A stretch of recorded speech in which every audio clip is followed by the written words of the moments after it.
Russia's ghost submarine surfaces, and it's scarier than we thought. The return of the K-329 Belgorod. In the frigid, silent depths of the Arctic Ocean, something stirred. A leviathan long shrouded in secrecy. The Russian Navy's K-329 Belgorod, ominously nicknamed the Ghost Submarine, had surfaced. But this was no routine operation. When Western satellites detected the vessel emerging near the Novaya Zemlya archipelago, the Pentagon took notice. And for good reason. This is not just another submarine. The Belgorod is the largest submarine built in the 21st century and arguably the most terrifying. It's a 600-foot underwater weapons platform that doesn't just carry torpedoes, it carries apocalypse. What makes the Belgorod so unique? The Belgorod is a modified Oscar II-class submarine, but calling it a modification barely scratches the surface.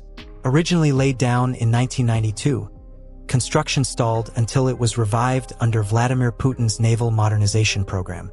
In 2019, she was finally launched, reborn not as a relic of Cold War design, but as a doomsday machine. Unlike typical submarines designed for anti-ship or anti-submarine warfare, Belgorod serves multiple roles: intelligence gathering, underwater surveillance, and most notably, as the mothership for Russia's deadliest underwater weapon, the Poseidon nuclear torpedo. The weapon of ultimate retaliation. At the heart of the West's fear is the Poseidon, an autonomous, nuclear-powered torpedo unlike anything the world has seen.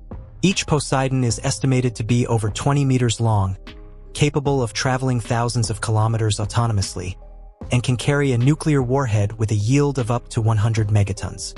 That's twice the power of the Tsar Bomba, the most powerful nuclear weapon ever detonated.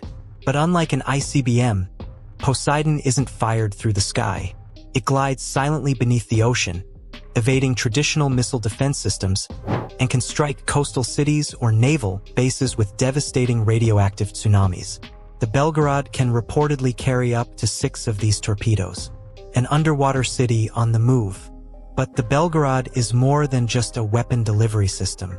Inside, it houses advanced sonar arrays, special compartments for deploying mini-submarines, and docking bays for deep-sea drones.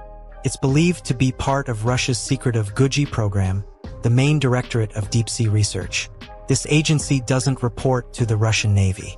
It answers directly to the Kremlin and focuses on sabotage, surveillance, and manipulation of critical undersea infrastructure. Think undersea cables, oil pipelines, or NATO's SOSUS network of submarine detection systems. The Belgorod could quietly tamper with or destroy these lines of communication without ever being detected. That's why NATO calls it the Ghost Submarine. Why now? The timing of its surfacing. The surfacing of the Belgorod is no accident. It's a message, silent but unmistakable.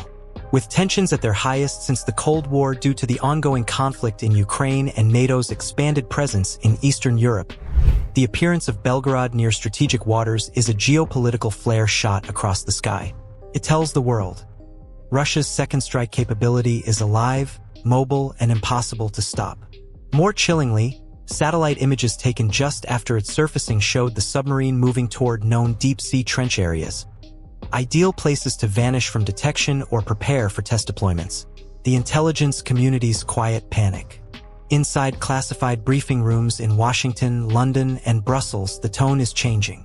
Publicly, officials downplay the risk.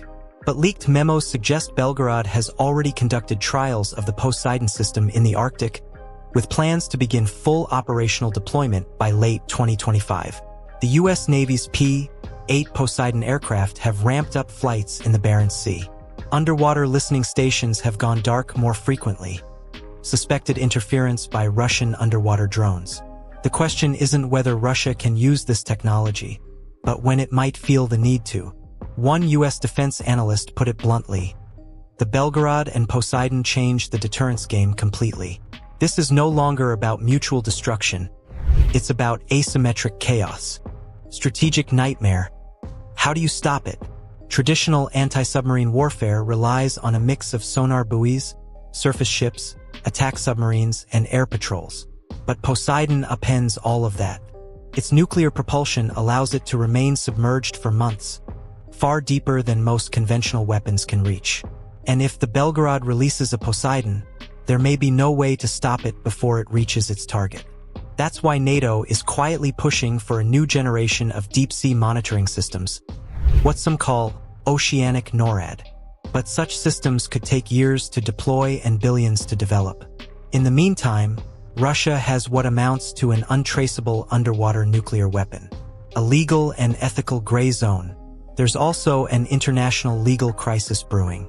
Poseidon-type weapons don't fit neatly into existing arms control treaties. The New START Treaty, which caps strategic warheads and delivery systems, doesn't address autonomous torpedoes.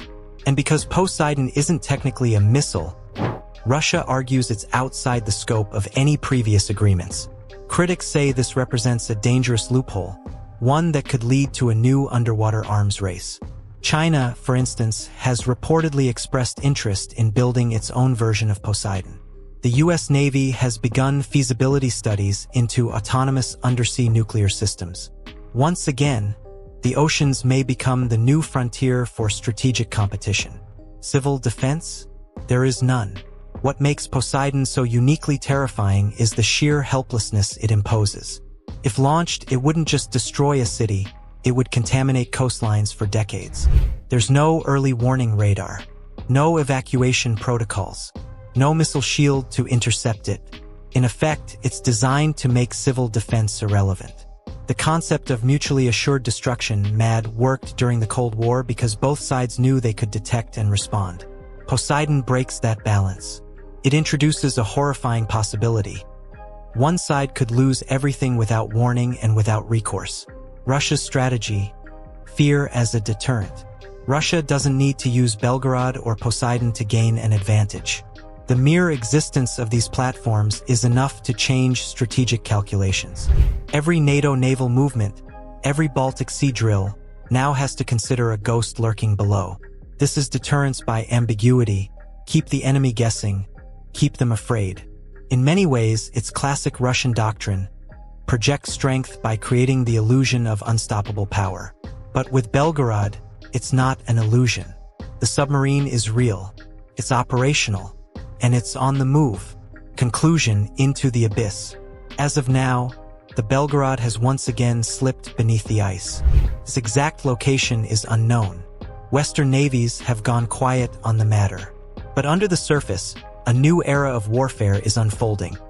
One where battleships are replaced by drones, missiles by algorithms, and nuclear payloads by ghost submarines. Let us know in the comments, and don't forget to like, subscribe, and stay tuned for more captivating content on our YouTube channel.